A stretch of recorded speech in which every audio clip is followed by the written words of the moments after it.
In this lesson, we'll go over how to create a function within VBA. Note that you can also call these functions within the spreadsheet the same way you call a normal function, with the equal sign, followed by the function name.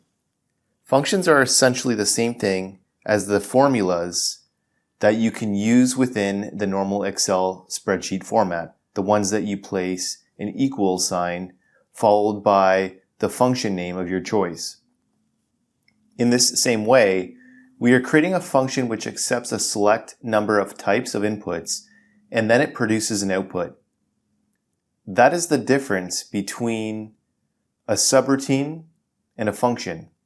A function produces an output, while a subroutine is a collection of executable code that does actions and exacts changes within Excel.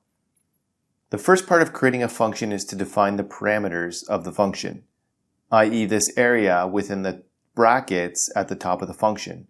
The parameter is the statement within the brackets that follows function stringer. A parameter is the variable which is being input into the function, the values that are used to generate the output. In order to use our function, we can call it within our subroutines like in the example below.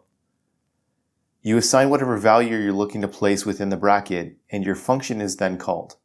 Looking back at the function, notice that in order to send the output, we must assign the actual name of the function to be equal to whatever calculation we make within the function module. Hey guys, thanks for watching this lesson. I hope you enjoyed it. And if you did, I'd really appreciate a like and subscribe from you. And if you want to learn more about Microsoft Excel, check out these videos above.